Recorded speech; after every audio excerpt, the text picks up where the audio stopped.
Industrial Revolution, socialism, liberalism, and so on and so forth. So, part 2 and part 3, we see the building, the growing up of the political principles which are the foundations of what we call Western civilization. We see the invention of the modern state, and the idea that the modern state is a social contract that comes from below, from a contract between the people and the sovereign power. We see these ideas that are slowly growing up, and they took with Enlightenment, they took real power. Enlightenment say everything that is rational is real, everything that is real is rational. We have to build up rational, we have to apply rational reason to politics in order to build a politics which respects the individuals, which respects individual rights, human rights. We have to build a politics which is based on the idea of progress, which is useful to make tomorrow better than today, and to have this progress. And we want to build this respect from the individual, and so we promote individual rights, limitations for the government, individual rights and limitations for the government, which is liberalism.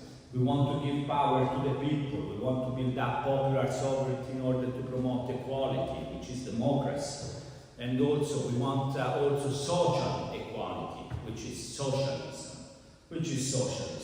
So Western civilization is based on this principle. First of all, the principles of liberalism. So the individual is the center of everything, is the center of politics.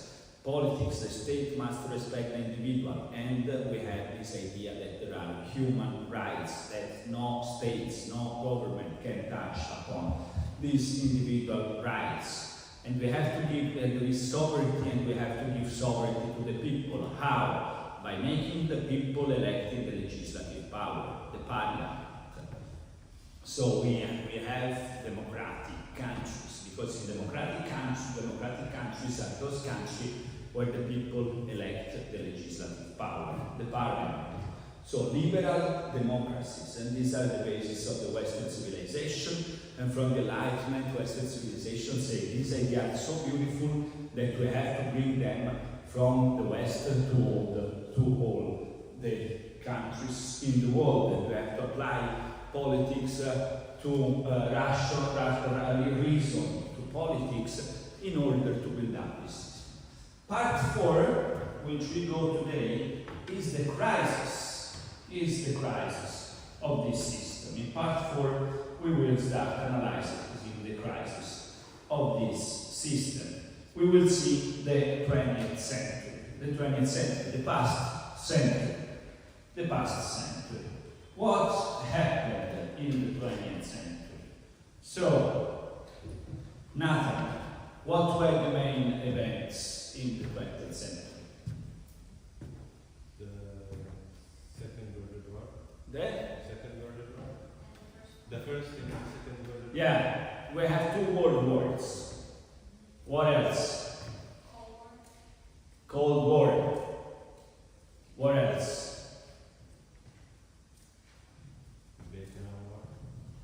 Vietnam War. What else? Pardon? Yes. Why the United Nations were built? After the World War first. Yeah. After World War. Second. In World War II, what happened in World War II? Yeah. And what did they do with these Nazis? Holocaust. Yeah. So we see all these centuries, reason, the state, human rights, everything. We apply reason to politics. We want to do, respect human rights.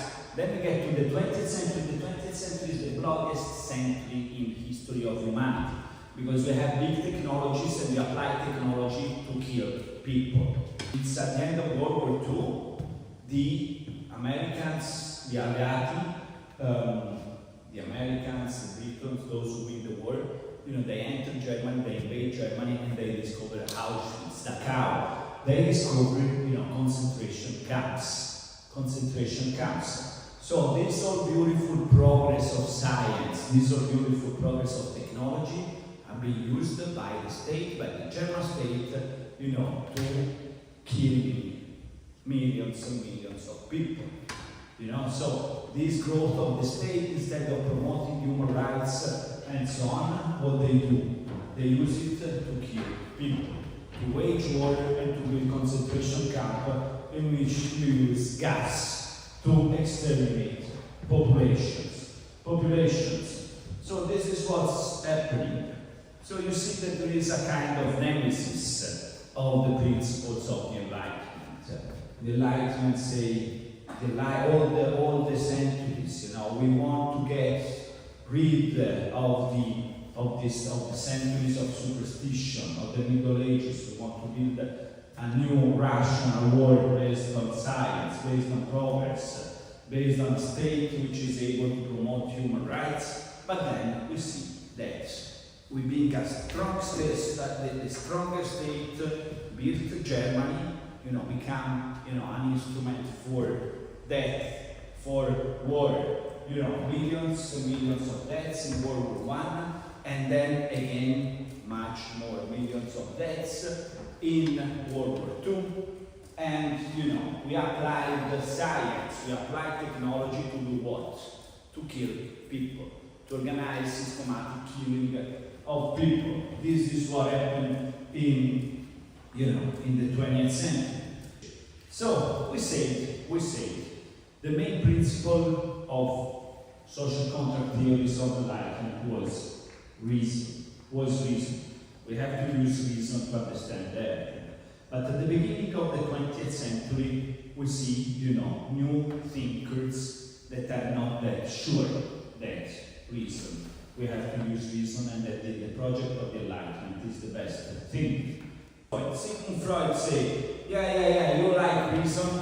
Reason is here, but 90% of your decision is based on the subconscious mind, which is not rational and which is something that only comes up when you dream, with your dreams, and this irrational, subconscious part is what really controls human behavior.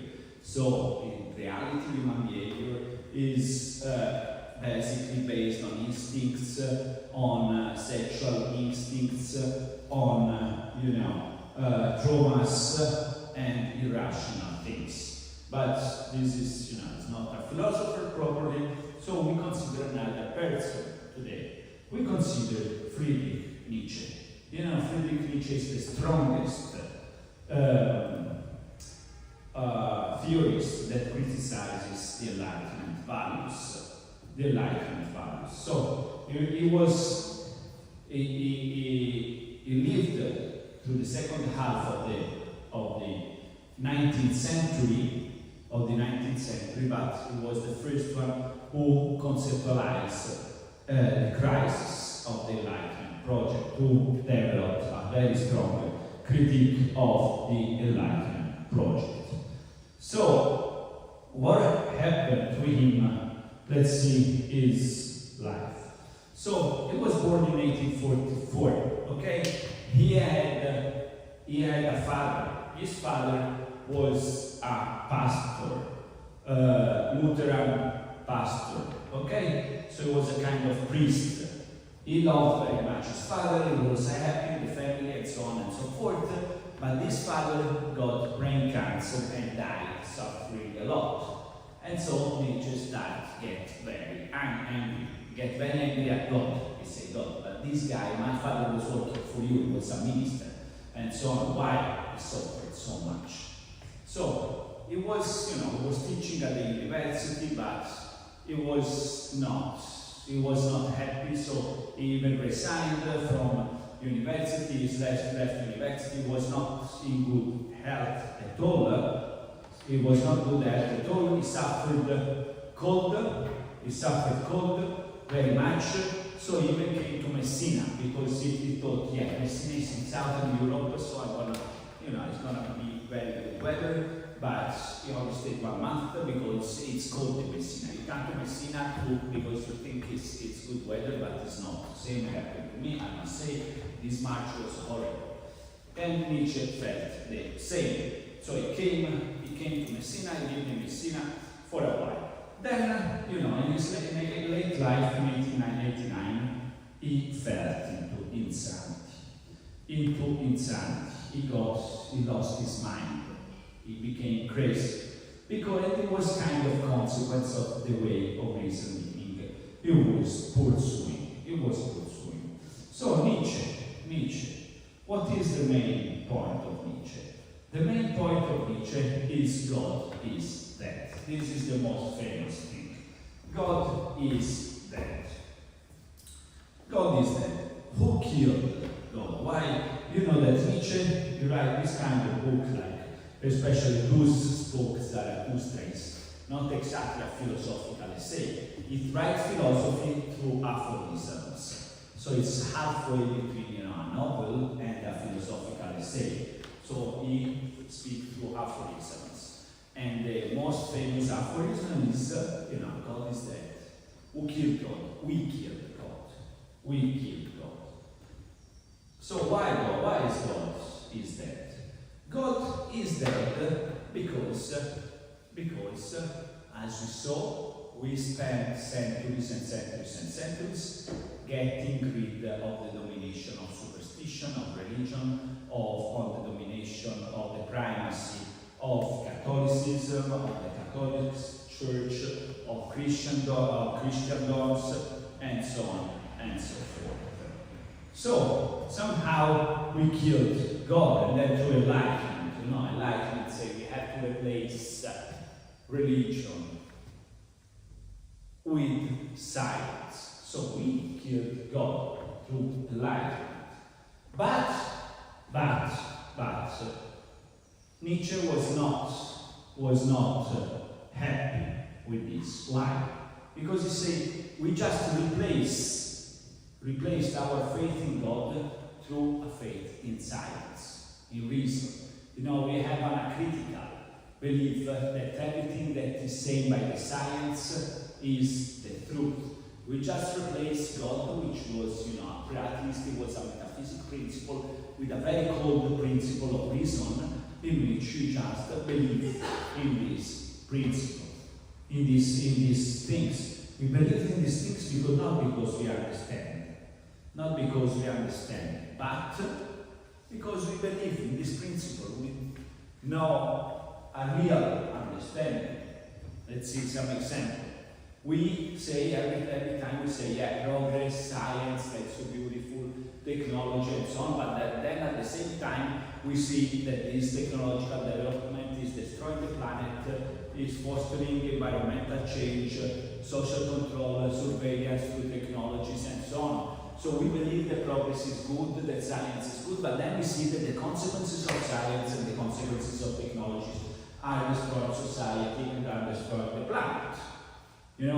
We think that democracy is the best system. In abstract, we say, democracy is good, we need to promote democracy, but then wherever we have democratic countries, we say it doesn't work, politicians are all the same, corruption, etc. We say human progress, let's make progress, but then we end up with Auschwitz, with Dachau, with Gaza. We still believe that liberal democracy, but nobody's happy with liberal democracy. Everybody, we say, we have to promote liberal principle, we have to promote democracy, but then wherever you go in the Western countries, everybody is complaining about the political system.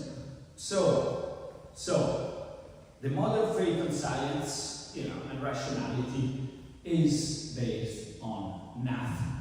We believe that these principles are good in abstract because we believe in these principles how we believe in God, with no reasoning.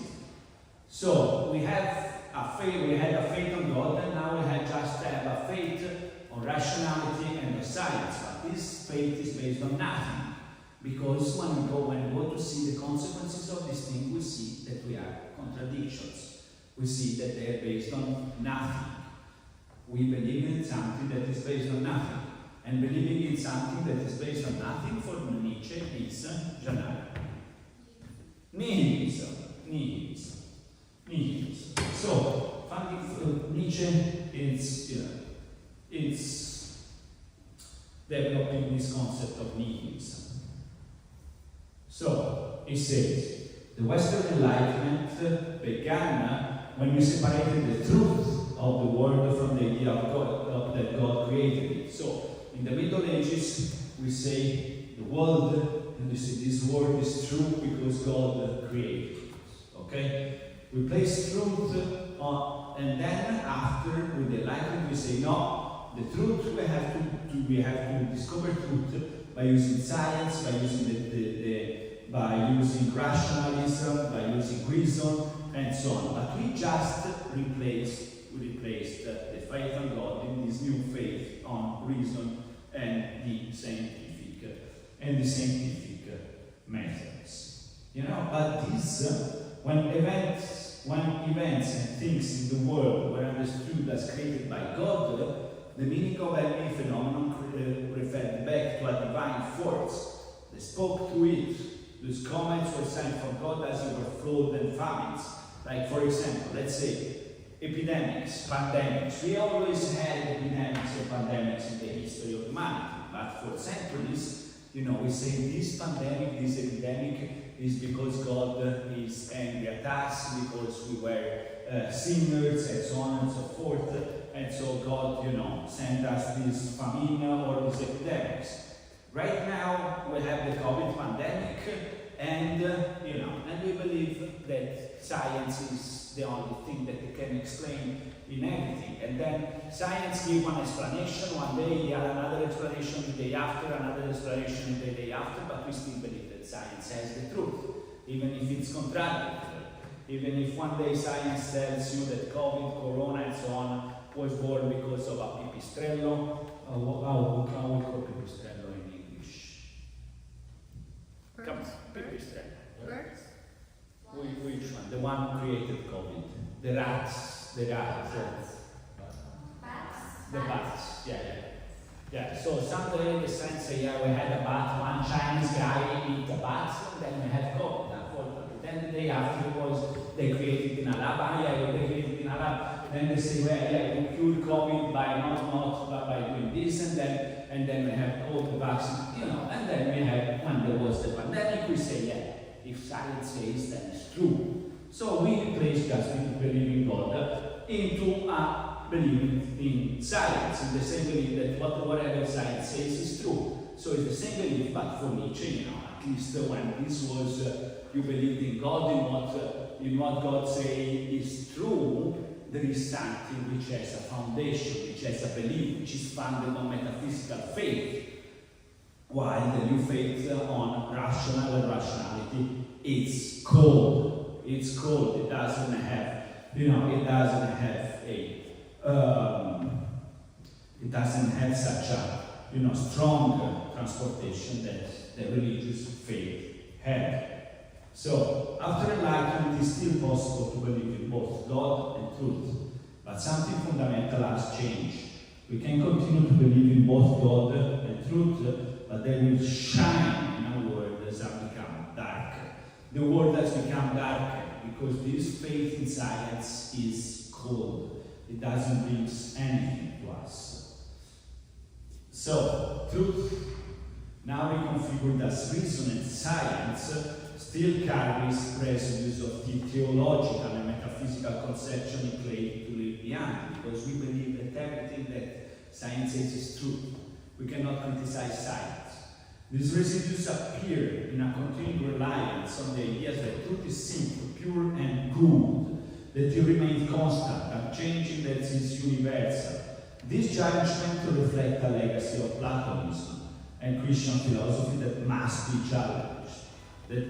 challenged. So he says, this is nihilism. This is nihilism, because before at least believing that God is the truth, bring a metaphysical, hope, a metaphysical deepness. This new faith in science is based on nothing, is nihilism, but is also cold. So what does it say, Nietzsche? What does it say, Nietzsche? Then, it says we don't have to get back. We don't have to get back to the old faith in God, but we have to question everything.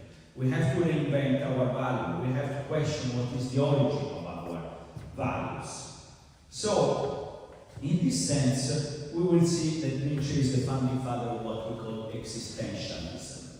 Existentialism, which is a philosophy that says you have to put into question everything that refers, that concerns your own existence, and you have to rebuild your value by yourself. You have to be the only singular,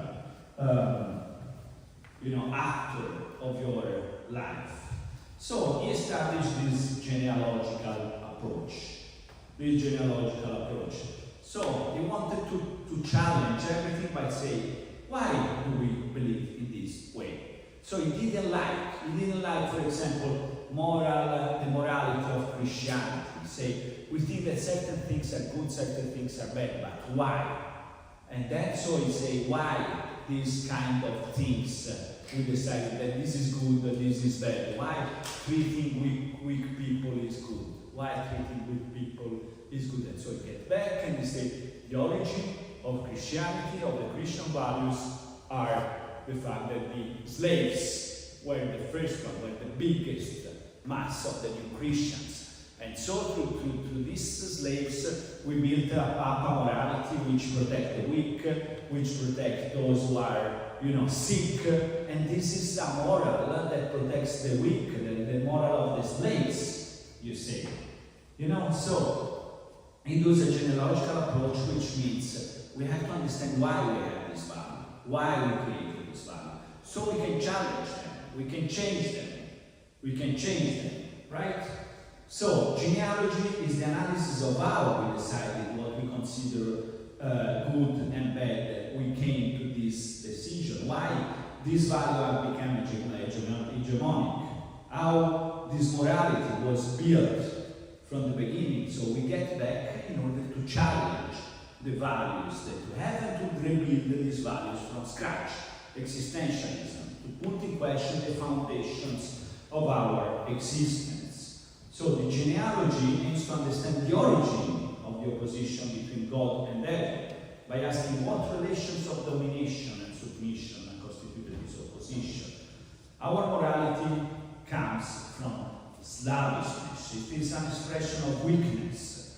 It has origins in the perspective of the weak, because the slave, the weak, were those who created, who built, Christianity.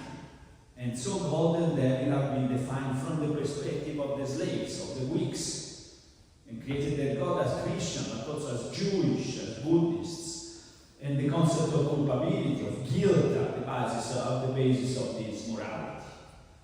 But existentialism and the philosophy of Nietzsche is to create your values sovereignly, in opposition to the impotent rationalism of the Enlightenment, the conformist mediocrity of the modern world. When in the Middle Ages we all believed in God, probably it was something more meaningful, believing in God, having a society which was believing in superstition, which was believing in the metaphysical meaning of the world, of the thing, of everything that happened, as a metaphysical meaning which, it's linked to God's will, was, somehow, more meaningful than the cold faith in science. That's saying everything that is rational is real, everything that is real is rational. If you apply science to everything, we will go through progress. He thought it was better, but at the same time, Nietzsche was criticizing Christian values, Christian morality. So his solution was not, we have to get back to the old.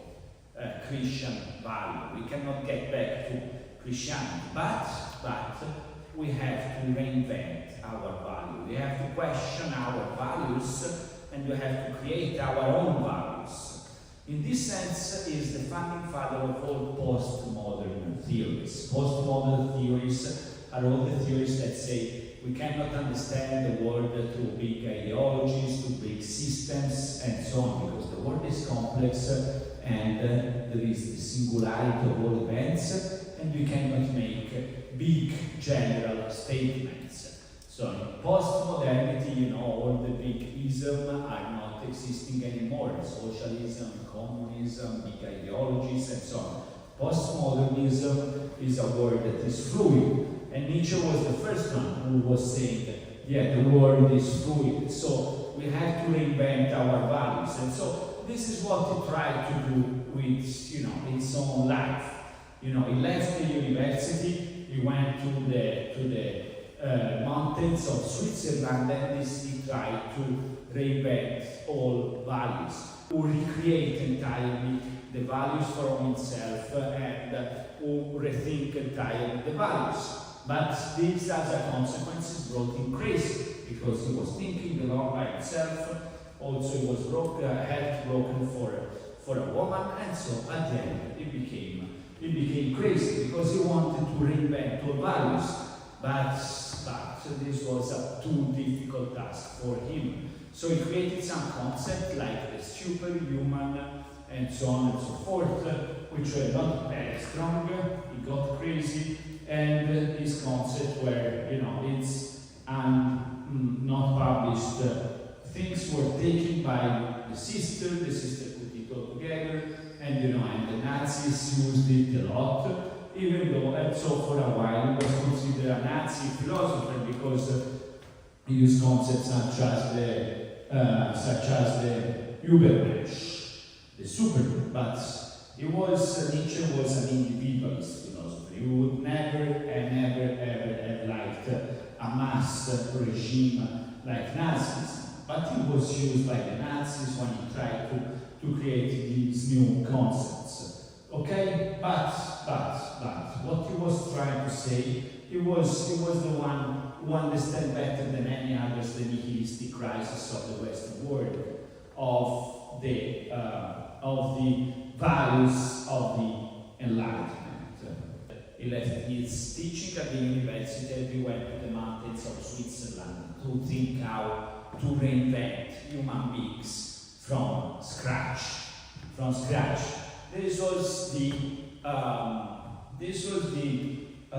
outcome of a suffering existence, which was, started with the loss of his father, through suffering and the life, through suffering health conditions, through suffering for love, but at the same time this big search for something which is entirely new. And so his proposal is we have to put in question all the beliefs. We have to stop to try to understand the world through big rational systems, and we have everything become sovereign of our own life and reconstruct our own values from scratch. And he tried to do this from himself, but he was driven crazy. He ended his life in the psychiatric hospital because he was thinking too hard, and because his project was, to put in question everything. And he put in question everything, but then he got mad, he got crazy. But what Nietzsche, the legacy of Nietzsche is the first critique to the Enlightenment values, the first critique to this idea that we should rationalize all the world, that we should be guided from science, that we can, build up, general systems of values. In this sense, post-modernity is a system which doesn't belong anymore, is a philosophy which doesn't belong anymore to this possibility of building great values for the masses, from the people, and is a system in which the singularity of each individual come upon in the first stage of the thing. Okay? So, Nietzsche was a genius. He could not go until all the consequences of his thinking, but still, he was a genius. He was a genius who was used a lot by Hitler, by the Nazi regime, who took all this concept and put it like the superhuman, the Übermensch, and so on and so forth. But Nietzsche in itself was a thinker that despised, mass ideologies, that despised, the culture of the leader who had Hitler. So we understand now that they had nothing to do with the Nazi regime, but for decades he was banned because they say he's the philosopher of the Nazism. It is not. He was the first one who put in critique, this system of belief, of general belief. And they say we have to see the relations of power. We have to see where these, where these relations come from. So, if we want to, for example, instead of thinking Nietzsche as a philosopher of the Nazi regime, of the mass regime, we can think, the basis of something which is completely different nowadays, like the LGBTQ community. What is the philosophy? What is this philosophy? This philosophy is a philosophy that starts by saying there is not only this difference between them, this essentialist difference between men and women. There is not this essentialist difference between heterosexuals and homosexuals. No, we have to see, and then if we go to see and if we deconstruct the values and what we have, we see that there is gay, lesbo, bisexual, trans, queer, and blah, blah, blah, blah, blah. And then we go through gender fluid. We have to invent every morning that we wake up. We can invent our gender. We can identify our gender in a way that is singular, that responds to our singularity. This is a typical postmodern approach. This is a typical postmodern way of thinking, which is based on putting in question everything and to reconstruct our values, our identities from scratch, based on our singularity. And Nietzsche was the founding father of this kind of ideas. So existentialism is I have to take power over my existence and build up individually, day by day. So this is why Nietzsche is so important, especially nowadays, in which we really live in a post-modern world somehow. So what is interesting for us, for Nietzsche, is Nietzsche as a thinker of the crisis of the Enlightenment. So we analyze the crisis of the Enlightenment value, the crisis of the modern project, through three thinkers here. One is Nietzsche, the second one is Max Weber, and the third one is Karl Schmitt. So we see three thinkers that live close to the Nazi period, let's say, just before or during the Nazi period. Friedrich Nietzsche, Max Weber, and Karl Schmitt. So all the three used to see what are the shortcomings of the project of the Enlightenment. So let's introduce the second thinker, which is Max Weber. You see, slightly, it's 20 years less than Nietzsche. Nietzsche was born in 1844 and died in 190. Max Weber, 1864, 1920. So exactly 20 years. He was born 20 years later, and he was dead 20 years later. Right? So differently from Nietzsche, Nietzsche was a visionary. He was a pure philosopher. Max Weber was the other way around. He was a pure academic scientist. He's one of the founding fathers of sociology. He wanted, to put all the things to build up categories which were very, very, very, very, very precise. So it has a completely different approach. Nietzsche was written, also Sprout Zarathustra, which sound like a novel. Max Weber wrote Economy and Society, which are big three. But they have some points in common. The first point, rationalization, okay? So rationalization, we have this concept, if I So, yes, disenchantment of the world. So, disenchantment, the main concept is the rationalization, but to understand this, we have to see this concept of disenchantment of the world. So, as I said before, in the Middle Ages, before Enlightenment, the things were considered as a manifestation of divinity, science, of metaphysical entities, of the energies that were ruling the world, and many things were considered, not from their mere and bare existence, but they were considered, as signs that the God sent us, and so somehow a reflection of transcendence. In ancient time in the world, everything had a physical and material meaning, as well as metaphysical meaning, The Greeks, the Romans, they believed that there were all these gods that somehow were ruling the world, but seen in science. Okay? So, with the Enlightenment, Max Weber says, we have this disenchantment of the world. We have this disenchantment of the world. We don't believe anymore that what happened in this world is a manifestation, a sign of some metaphysical entities. We want to start a process of rationalization. We say, well, everything that happened, we're going to have to look at metaphysics, at transcendence, at God, at religion, and superstition to understand that the energies. No, we only have to apply rationality. We have to apply rationality. We have to apply rationality to everything. So, the point is, what I say is, from the Enlightenment, we are having a general process of rationalization, which is an effect of this disenchantment of the world, So, disenchantment and rationalization. Disenchantment and rationalization. If you look at politics, this has a clear effect. Why?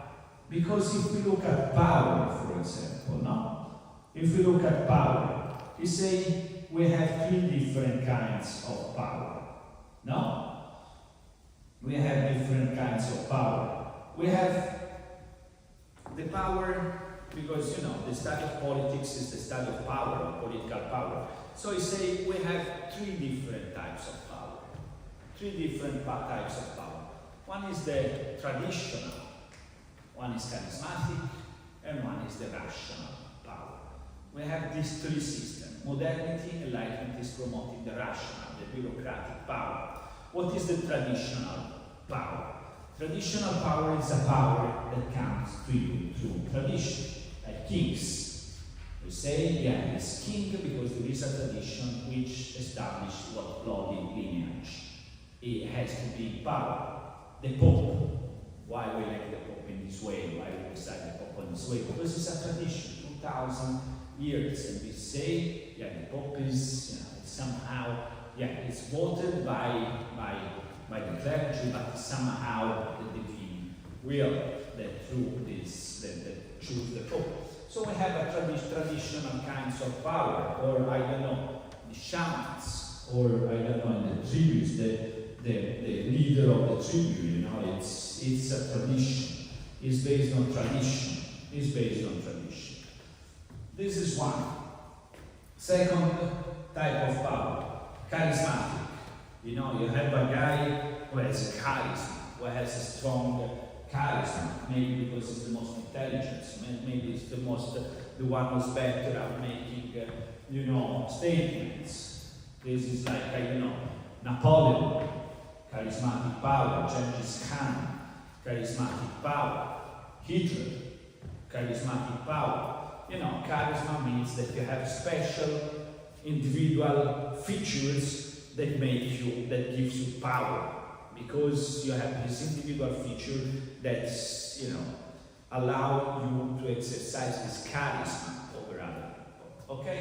So your power can come through the tradition, like a monarch, through charisma, like a leader, Napoleon, a strong leader, or can be rational.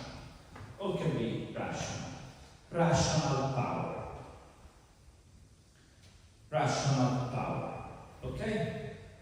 rational power. Rational power, what does it mean, rational power? Like for example, right now I'm here in this class, I'm the professor, so I have more power, I have a kind of power over you students, because you can't do the exam and I have the power to judge. How this power comes from? It's because I have charisma? No, because maybe I could be the most boring professor in the history of humanity, zero charisma, and blah, blah, blah, blah, blah, but I could be still a professor. Traditional, I am a professor because, my parents and grandparents professor, so I take it from tradition. No, because I went, I applied for a candidature which was open, and the candidate would say, okay, we're going to hire a professor, and the professor must have this, and this, and this, and this, and we're going to name a jury that will decide who is going to become a professor according to the number of publication, to the number to his education, to what he has done, to his curriculum vitae et studiorum, and we're going to consider all the book publication according to this grade. Every book is 5 points, every article is 2 points, and so you have a rational organization of the thing, and this bureaucratic power is rational power. Like prime minister. Does the prime minister have to be charismatic? No, not necessarily. Has to be, it's traditional power? No. The prime minister becomes prime minister because there are rules, the elections, and then you go to the elections, and then you elect the parliament, and then the parliament elects to see which party is the biggest, and the biggest party can propose who's going to become the prime minister. So there is rules. Rational power is a power that comes by rules. So there is this rationalization. It's a power that comes by rules, and all the state, in the state, all power must be bureaucratic, must be rational. It's based on rationality. It's based on rational rules that are impersonal. And this is, the bureaucratic legitimacy, is bureaucracy. So what he says is, through the Enlightenment, we are promoting this kind of rational power, which is based on rules, which is based on reasons, which is impersonal, which is based, on general impersonal rules that apply to everybody. So we see this process of rationalization in which the power has to become, more and more rational process based on rules, based on laws, and so on and so forth. So he said this is, this process of rationalization. At the same time, it was witnessing the rise of Hitler, the rise of the Nazi regime, which was based more on charisma, which was trying to break up these rational rules. But so let's see the point. So what Max Weber did is to work on this idea, on the disenchantment of the world, to work on this idea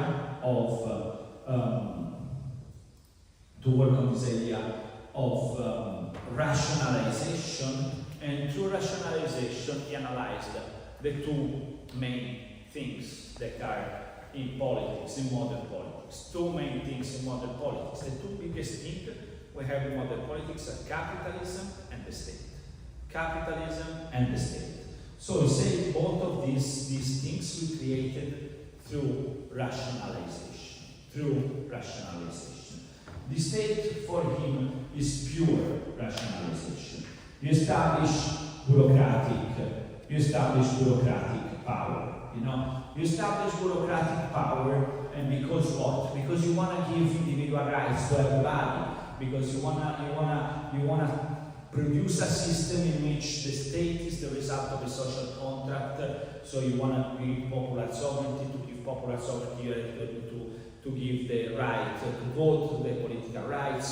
To give political rights, you have to establish, a system, an organization, and to protect these rights you have to establish court judges, and to establish court and judges you have to write rules, and then you have to build and to create a bureaucracy in which you can control that everything is done by rules and follows the rules and so on and so forth. So this is the principle of the state, rationalization through rules. You want to make rules that apply to everybody, that are impersonal, and everybody can be able to apply to become a public servant, to become part of the bureaucracy of the state, and so on and so forth. And so this is to say, this was considered a principle of progress. So we built up this with Enlightenment, but then now it has become an iron cage. An iron cage. You feel trapped with this. Within this process of rationalization, you become trapped, you become a prisoner of bureaucracy, like nothing. Where were you 2 days ago? Nothing. Where did you go? Questura. How is Questura? Yeah. How is Questura? What did you do? Tell us your day in Questura. I went there, I stayed in the line for 2 hours, then I entered, then I waited another 20 minutes, then I have to give my fingerprint, and lots of paperwork. 2 hours, just 2 hours. So you'll be lucky. What? Almost 3 hours. 3 hours, you'll be lucky. You will come to Questura in Florence and you will see like 6-7 hours, So it's, it's something that on the one hand, you want to give Nathan the right to be a student in Italy. So we want to give Nathan the right to be a student in Italy because according to the Enlightenment, we have to promote a global society in which students who are, who have the capability are able, to go on to another country to study and so on and so forth. So we want to give Nathan, who is a smart student, the right to come to Italy and to become so. But then how can we do? We have to check that Nathan is staying here, that is the right to stay here and so on and so forth. So we have to write a system in which we establish a questura, and the questura has an office for migrant students, and the office for migrant students is open from this time to this time, and then we have 15, 25 public servants who work on this, and each one has his own task and there's its own rules and so on. But then when Nathan goes to the questura, he feels trapped in the iron cage of the bureaucracy, because he has to stay in line, he has to stay in line. And then it's not that you can go to the public servant and say, public servant, come on, I have a life, let me go, because you say, these are the rules, it's not my fault, it's totally impersonal. It's not that if you punch the public servant in the face, you fix anything, because it's totally impersonal. There is an abstract entity, which is the state, which is rational, which has its own rules, and you have to follow the rules. So, modern man is living into this iron cage of the bureaucracy, which is the effect of the rationalization of the modern state, which is the result of this idea that we have to apply rationality to politics and build up a rational organization, which is the state. Okay?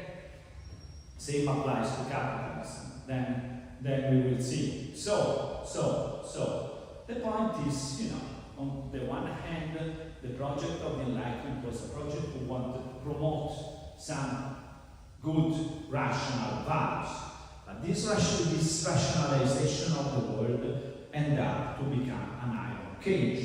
And indeed, we see that it was witnessing the fact that even though you want to promote the rational power, because the rational power is more democratic, is most answering to the basic principles of Western civilization, but then you see that then you get a charismatic leader like Adolf Hitler who say, yeah, let's kill everybody. He got the power because you cannot rationalize everything. The project of the Enlightenment, which is total rationalization, brings us to an iron cage, and it doesn't work entirely because there is a part of human behavior which is still based on charisma, which is still based on traditions, which is still based on religion. He says you cannot kill this kind of values. You cannot kill this kind of values, and as we will see at this point tomorrow, he also used the religion to explain capitalism. So he made he made a study. He wanted to get a dialogue with Marx. Marx says, because Marx was saying, yeah, I see the origin of capitalism as the result of class struggle, as the result of political economy, as the result of rational historical processes. He said, yeah, you think so? I don't think so. And so he made this theory of capitalism, of the origin of capitalism, which is a very famous book, Protestant Ethic and the Spirit of Capitalism, in which he was saying, look, capitalism was born in the Netherlands after the Protestant Reformation because of the contents of the Calvinist doctrine. So tomorrow we will see, today we saw what is said about the state, and tomorrow we will say the theory of capitalism that was proposed by Max Weber. Thanks a lot, not tomorrow, sorry. Thanks a lot for your attention, but I'll see you